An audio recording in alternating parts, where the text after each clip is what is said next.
tengah hiruk-pikuk kota Jakarta yang sibuk, terdapat sebuah landmark yang memancarkan keindahan spiritual dan keharmonisan. Inilah Masjid Lause, sebuah masjid yang terletak di kawasan Pecinan, Sawah Besar, Jakarta Pusat. Namanya lingkungan kita ini lingkungan pecinan ya. Lingkungan pecinan itu artinya lingkungan orang-orang keturunan Cina gitu ya. Nah jadi kita memang sengaja keberadaan Masjid Lause yang ada di tengah-tengah lingkungan pecinan ini, memang tujuan kita dalam rangka menyampaikan informasi agama Islam kepada saudara-saudara kita dari kalangan Tionghoa, keturunan Tionghoa, yang mungkin tadinya belum pas pandangannya tentang Islam, belum pas banget apa dia menilai Islam, sehingga dia pengen tahu apa tuh Islam yang sebenarnya gitu kan. Sehingga kita berada di tengah-tengah mereka ini mempermudah mereka untuk itu tadi, untuk berdiskusi tentang agama Islam, pengen tahu agama Islam yang sesungguhnya seperti apa. Bahkan mungkin juga mereka sudah punya niat untuk menjadi orang Muslim, tapi selama ini mungkin masih belum tahu mau datang kemana gitu kan. Sehingga begitu ada Masjid Lause di tengah-tengah mereka, mereka dengan senang hati datang ke sini gitu. Itu tujuannya seperti itu. Interaksi kita dengan masyarakat sekitar ini memang sangat baik ya, diterima dengan baik keberadaan kita. Tadi mereka ternyata sudah banyak yang ingin menjadi Muslim, menjadi mualaf, bersyahadat.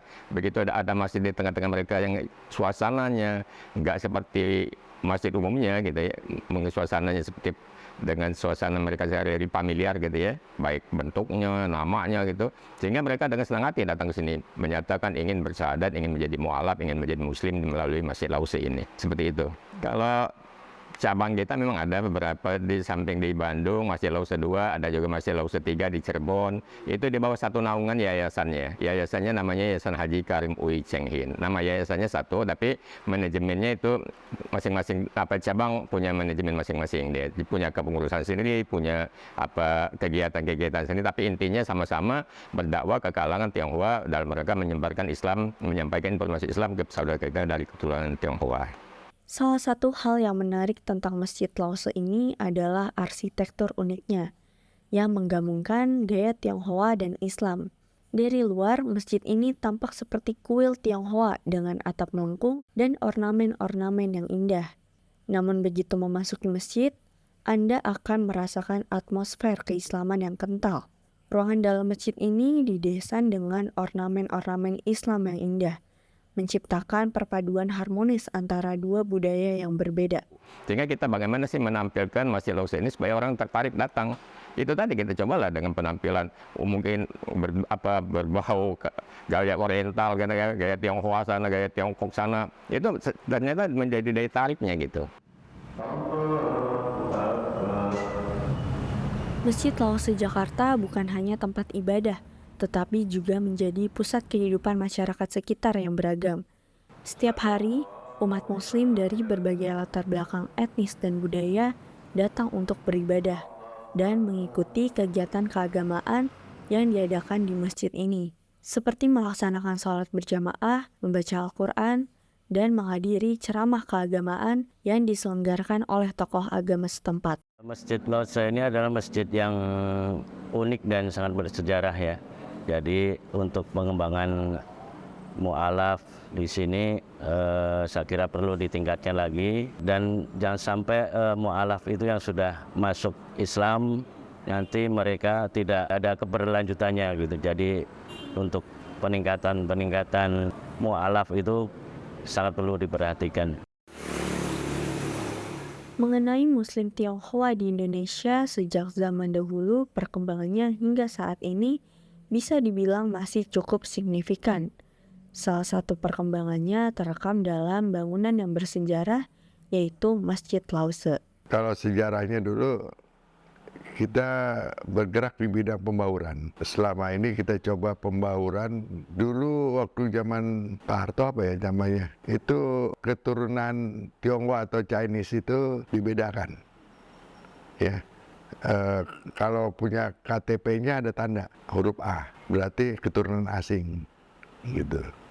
Nah, kita coba segala cara, nyatanya kurang berhasil. Lalu kita melihat sebab-sebab orang Chinese atau Cina ini masalahnya tidak membaur dengan pribumi. Nah, ini kendalanya. Karena orang Cina ini dia sudah minoritas, masuk agama minoritas. Ini kendalanya. Ekonomi mayoritas. Timbul kecemburuan sosial di situ. Sedangkan kita lihat kalau orang Arab itu minoritas, tapi nggak ada masalah karena dia ikut agama mayoritas. Saya orang-orang Cina ini udah mungkin 7 turunan di Indonesia, tetap Cina, ya. Orang Arab baru datang dari Yaman, tidak bisa bahasa Indonesia, dicium tangan. Ini kenyataan semua. Kenapa? Karena masalah agama. Nah, karena itu kita bergerak di bidang pembaruan, kita bikin Yayasan Haji Karim UI. Setelah Haji Karim UI meninggal, kawan-kawannya minta dibikin yayasan beliau. Kenapa? Karena Haji Karim UI ini orang keturunan Tionghoa, keturunan Cina. Dia berjuang. Ikut perang lawan Belanda, lawan Jepang. Dia yang mengawinkan Soekarno dengan Fatmawati. Ini fotonya, ada Bung Karno, ada Hamka, Karim UI-nya duduk. Ini ada di museum di Bengkulu fotonya. Dan dia pengusaha sukses. Dia yang punya BCA, pendiri BCA, dan banyak usaha yang lain. Jadi karena itu setelah beliau meninggal, kawan-kawannya ingin menciptakan Karim UI baru. Orang Tionghoa beragama yang benar dan punya rasa nasionalisme yang tinggi dan pengusaha yang sukses. Itu rencananya. Lalu bikinlah Yayasan Haji Karim UI di sini. Setelah kita sewa, waktu itu gedungnya kita sewa 2 tahun. Lalu Pak Yunus Yahya mengusulkan gimana? Kita waktu itu sewa 1 lantai. Karena uangnya cuma cukup 1 lantai aja. Ini ada 3 lantai tadi. Sewa 1 lantai, terus usulkan gimana kalau kita bikin masjid. Ah, bagus juga sih bilang. Nah, lalu dilosin, kita bikin masjid buat Jumatan. Sebelumnya yayasan ini didirikan oleh tokoh-tokoh agama. Ada dari NU, Pak Kiai Ali Afi, baru meninggal 2 bulan lalu, hampir 100 umurnya. Ada dari Muhammadiyah, ada Pak Lukman Harun, meninggal, almarhum. Lalu sekarang diganti oleh Pak Din Samsudin, pendiri, termasuk pendiri sekarang. Dari Ormas Islam Al-Wasliyah itu ada Pak Yunan Helmi Nasution, almarhum. Dari kami ada Pak Fahmi Idris, bekas menteri, almarhum juga. Jadi banyak yang udah meninggal pendirinya. Nah, dirikanlah Yayasan Karim UI, lalu kita sewa masjid Lause. Setelah dipugar, cari nama, usulan nama-nama Islami. Al ini, Al Hikmah, Al Hidayah, Al segala macam. Saya bilang kita mau berdakwah sama keturunan Tionghoa, keturunan Cina. Kok namanya nama Arab? Cina nggak mau datang, saya bilang. Jadi apa usulnya? Saya bilang bikin aja nama Masjid Lause, karena jalannya jalan Lause. Nah, kita bikin jalan Lause. Setelah jadi masjid, itu tahun 91. 2 tahun kita sewa, 2 tahun, yang punya tempat agak gerah karena rukonya dijadikan masjid. Akhirnya kita dikasih waktu 6 bulan beli atau keluar. Alhamdulillah nggak kekumpul duitnya. Karena orang Islam kalau bangun masjid susah. Lalu kita tulis surat kepada Pak Harto waktu itu. Kebetulan Pak Habibie baru mendirikan ICMI, Ikatan Cendekiawan Muslim. Seminggu kemudian Pak Habibie telepon, ini ada duit buat beli masjid, kau nggak diambil-ambil. Nah, akhirnya Pak Habibie yang bayar. Makanya di depan ada prasasti Pak Habibie yang itu. Nah, itu awal berdirinya masjid.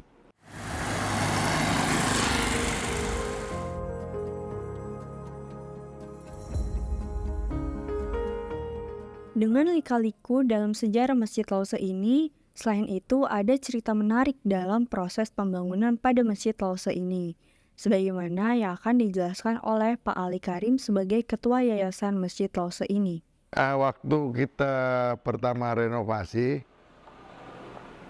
masih ada tukang, ada orang tua Cina, kalau istilah Cinanya encim-encim ya, bawa dupa, bawa hio, masuk, dia kira mau bikin kelenteng. Saya mau sembahyang, kata tuang ini mau bikin masjid, tuh nggak jadi dia, gitu. Jadi memang kita bikin modelnya seperti model rumah-rumah Cina atau kelenteng ya, karena kita dakwah kepada orang-orang Tionghoa. Karena selama ini orang Tionghoa itu melihat Islam dari sudut negatif. Nah, kita jelaskan Islam bukan seperti apa yang kamu dengar di luar. Kalau misalnya ada pencuri ditangkap, pasti orang Islam. Kalau ada rampok, orang Islam. Yang korupsi, orang Islam di Indonesia. Kita jelaskan kalau kita pergi ke Cina, malingnya orang Cina. Yang korupsi orang Cina. Kalau kita pergi ke Belanda, copetnya orang Belanda. Perampoknya orang Belanda. Yang korupsi orang Belanda. Jadi itu kita jelaskan kepada mereka karena mereka wawasan kurang, orang Tionghoa. Nah, juga saya pergi ke satu kota di Cina namanya Xi'an. Itu ada masjid berumur 1350 tahun. Sedangkan masjid paling tua yang ada sekarang di Indonesia, Demak, itu 650 tahun. Jadi 700 tahun orang Cina sudah Muslim, Indonesia masih kafir. Ya, jadi lebih dulu Cina, gitu. Ini sejarah itu yang kita ceritakan pada, karena kalau banyak orang-orang Cina Tionghoa di sini kalau ngelihat orang Indonesia juga karena wawasan ya. Waktu saya kecil kan mukanya kayak Cina bener. Sekarangnya udah lupa jadi Cina. Masuk masjid, karena saya lahir udah Islam. Yang mualaf bapak saya. Masuk masjid pas keluar selalu ditanya, "Dek, saya kira Cina tadi," gitu. Jadi kalau udah Islam bukan Cina. Nah, ini yang pengalaman-pengalaman kita.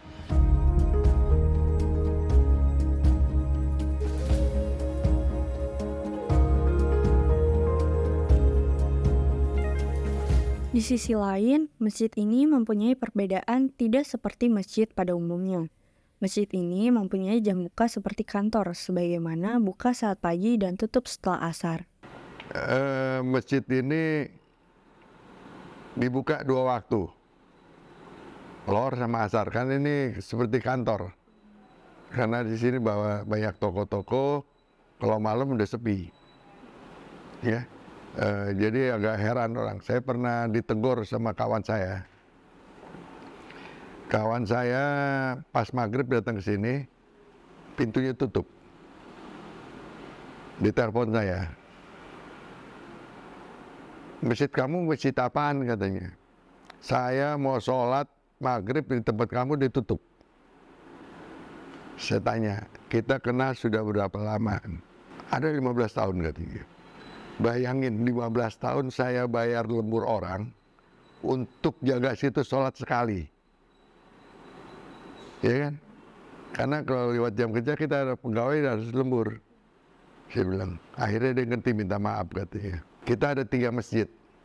Satu di Bandung, itu buka 5 waktu. Satu lagi baru buka di Cirebon. Jadi kita Masjid Lausa ada 3 sekarang.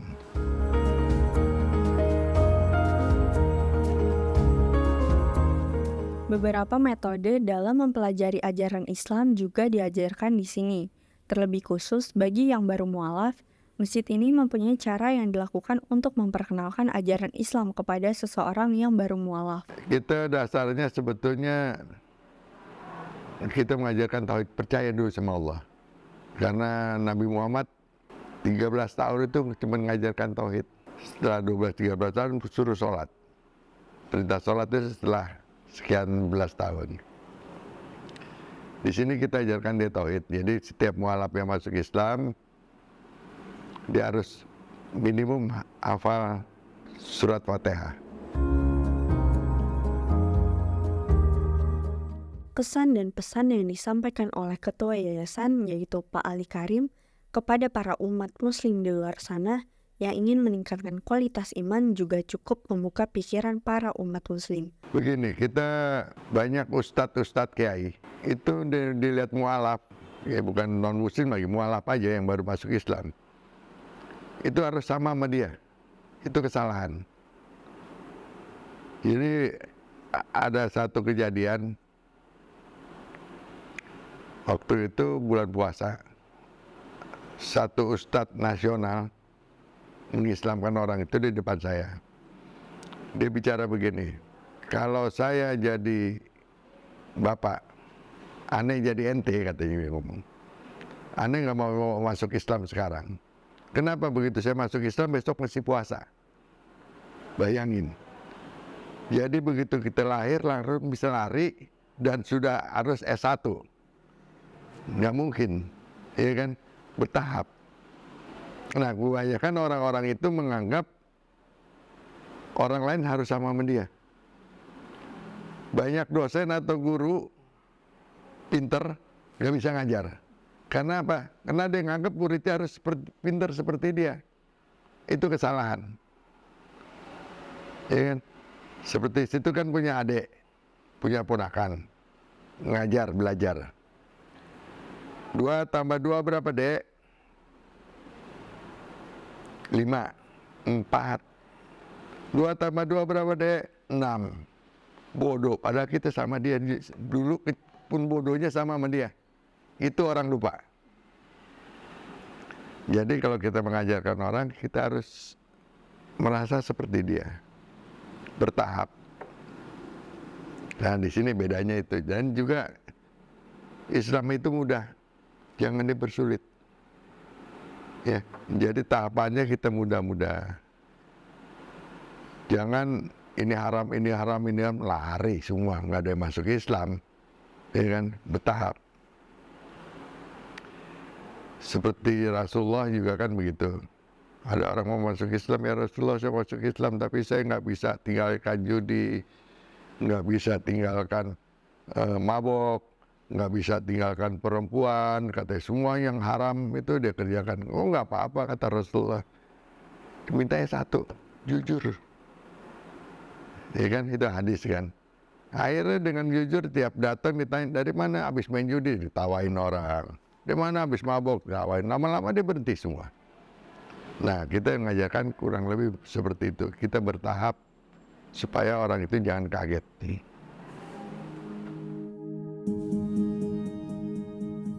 Sejak awal berdirinya, Masjid Lause sangat diterima baik oleh warga sekitar. Bukan hanya bangunan yang unik, Masjid Lause merupakan tempat ibadah para umat muslim dari penjuru kota di Indonesia maupun dari penjuru dunia. Dengan menjunjung tinggi nilai-nilai toleransi yang bertujuan untuk memberikan informasi berkaitan dengan agama Islam.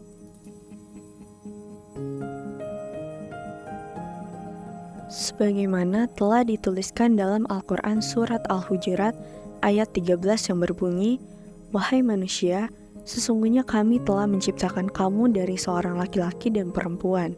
Kemudian, kami menjadikan kamu berbangsa-bangsa dan bersuku-suku agar kamu saling mengenal. Sesungguhnya, yang paling mulia di antara kamu di sisi Allah adalah orang yang paling bertakwa. Sesungguhnya, Allah Maha Mengetahui lagi Maha Mengenal."